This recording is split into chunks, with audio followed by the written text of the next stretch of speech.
A robotic arm glides through a wall of green leaves and white flowers. It stops. A camera lens focuses on a single strawberry hanging in midair, and in less time than it takes you to blink, the machine makes a decision no human eye could make. This factory harvests 10,000 strawberries every single day. No soil touches these berries, no sunlight reaches them, no seasons control when they ripen. And the strangest part? The thing deciding whether each berry is ready isn't a farmer with 30 years of experience. It's an AI system using the same vision technology that lets self-driving cars avoid pedestrians. How it actually makes that call and what happens when it gets it wrong, that's what we're about to see. Let's step inside. Part 2. Facility setup and growing environment. You walk through an airlock. Positive pressure pushes against you. This keeps outside air and the pests living in it from ever entering the growing space. The room ahead looks nothing like a farm. Metal towers stretch from floor to ceiling. Each one stands 20 feet tall. Strawberry plants spiral up every surface like a living parking garage. And there are 200 of these towers packed into a space the size of a basketball court. That's not a typo. 200 vertical columns, one room. Traditional strawberry fields need about 1 acre to produce 50,000 pounds of fruit per year. This single room matches that output. The footprint? 1/10 of an acre. Think about that. Same harvest, 90% less land. The temperature holds steady at 65 degrees Fahrenheit. Humidity sits at 75%. These numbers never change. Not in July, not in January.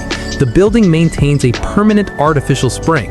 Workers here wear full clean room suits, hairnets, shoe covers, gloves. You'd think you walked into a microchip factory, not a strawberry farm. And honestly, the precision required isn't that different. The ceiling glows pink and purple. Those aren't decorations, they're the only light source these plants will ever know. And the specific colors matter more than you'd expect. Part 3. Hydroponic system and nutrient delivery. No dirt exists in this building, not a single handful. Every strawberry plant grows from a small cube of rock wool, a material that looks like fiberglass insulation. The roots wrap around this cube and dangle into open air. Misting nozzles spray them with water and liquid nutrients every few minutes. This is aeroponics. The roots never sit in water, they never touch soil. They just hang there, breathing and drinking from a fine chemical mist.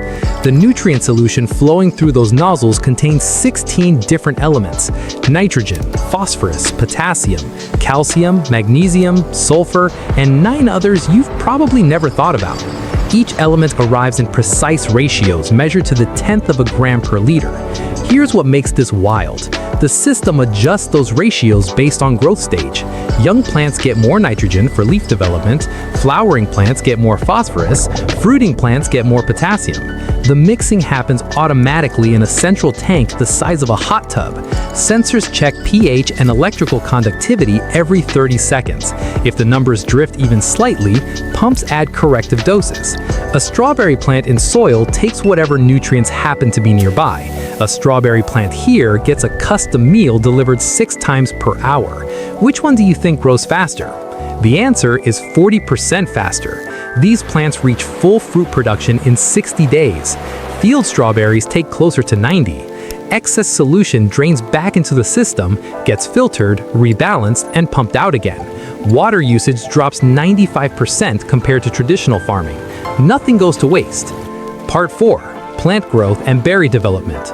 Strawberry plants don't grow upward naturally, they spread outward along the ground. So how do they climb these 20-foot towers? Each plant sits in a small pocket cut into the tower's surface. The pockets angle slightly upward. As the plant grows, workers train the stems to follow the vertical path.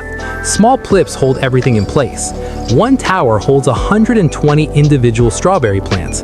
Let's do that math. 200 towers, 120 plants each, that's 24,000 strawberry plants in this single room. The LED lights overhead run 16 hours per day. Red wavelengths promote flowering. Blue wavelengths drive leaf growth. The specific ratio changes weekly based on what the plants need. A single flowering plant produces around 15 strawberries per cycle. Each cycle lasts about 3 weeks from first flower to ripe fruit. Workers walk between the towers checking for disease. They look for gray mold spots, powdery mildew, aphid damage. In an enclosed system, one infected plant can spread problems fast. When they find something wrong, they remove the entire plant. No hesitation. The density of this operation makes containment critical. Pollination happens through bumblebees. Small hives live inside the growing room. The bees move freely between towers, doing what bees do. Without them, the flowers would never become fruit. You're watching strawberries grow in a climate-controlled box with artificial light and robot-delivered nutrients. And yet, the most important step still requires an insect doing its natural job. Some things technology hasn't replaced.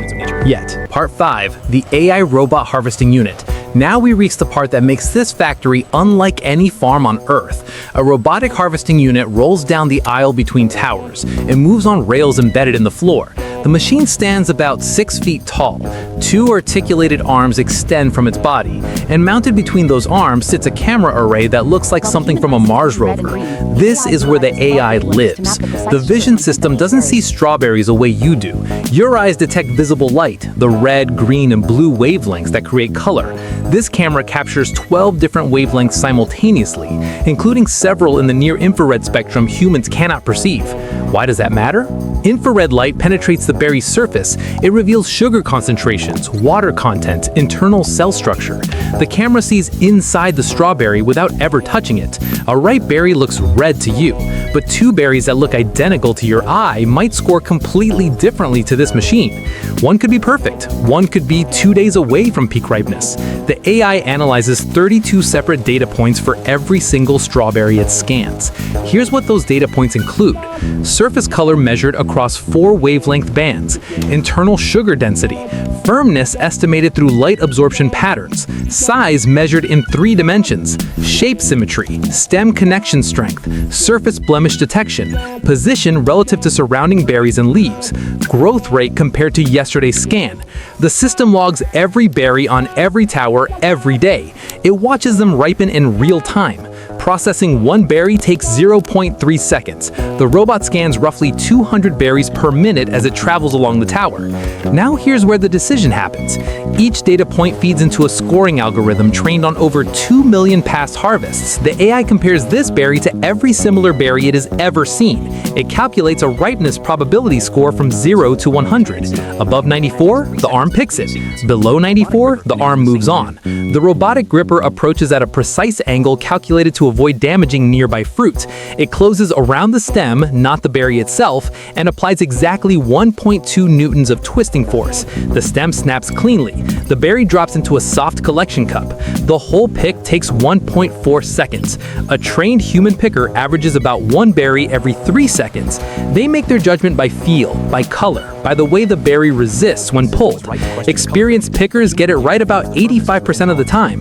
This robot hits 97% accuracy at more than double the speed.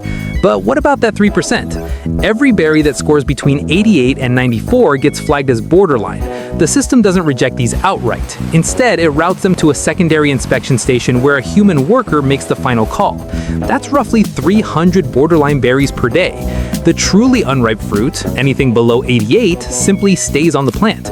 The robot remembers exactly where it hangs. It will check again tomorrow. When you scale this to 10,000 berries per day, even small accuracy gains matter enormously.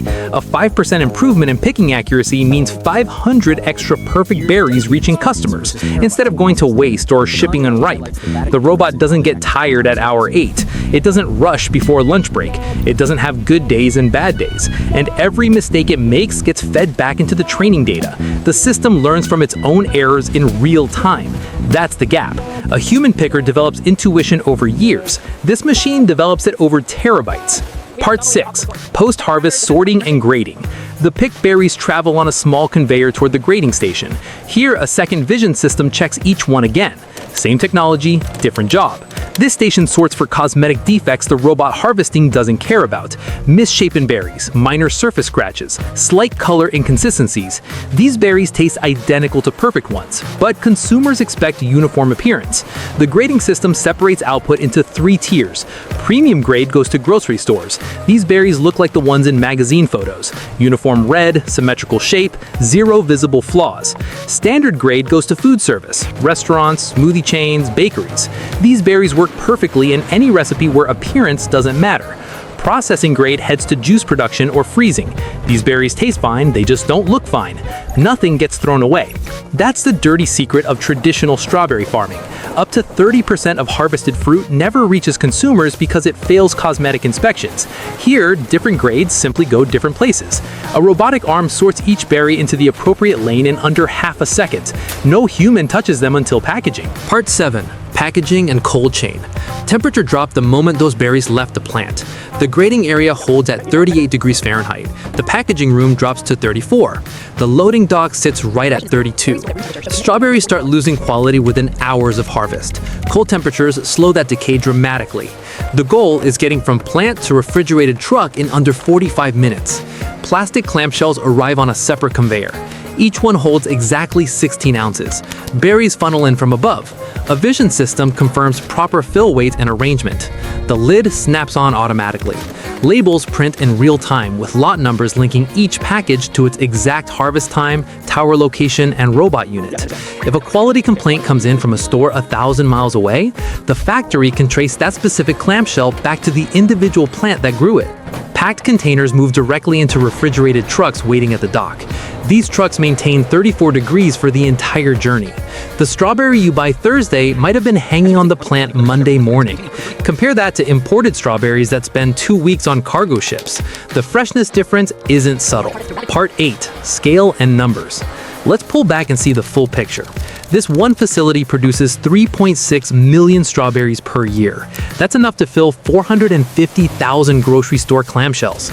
The operation runs 362 days per year, 3 days off for deep cleaning and equipment maintenance. 12 robotic harvesting units work simultaneously across the growing floor. They rotate through all 200 towers continuously. Each tower gets visited by a robot every 23 hours. Peak harvest happens between 2 a.m. and 6 a.m. Why? Because strawberries picked at night retain more sugar.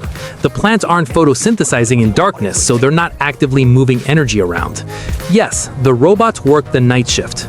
Total human workforce inside the growing facility? 14 people. Technicians, quality checkers, maintenance staff.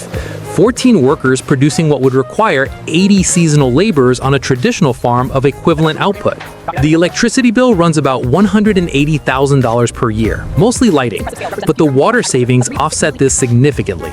The nutrient recovery eliminates fertilizer costs that field farms pay continuously. The math works, and more facilities like this are coming online every year. Next time you pick up a clamshell of perfect red strawberries in January, know this: a robot working at 2 a.m. might have scanned 32 invisible details about each one before deciding they were ready for you. Here's my question. Knowing that a machine analyzed your strawberry in ways a human literally cannot perceive, does that make you trust it more or less? Drop your answer in the comments. If this is the kind of factory process that makes you look at everyday products differently, subscribe. We've got more coming.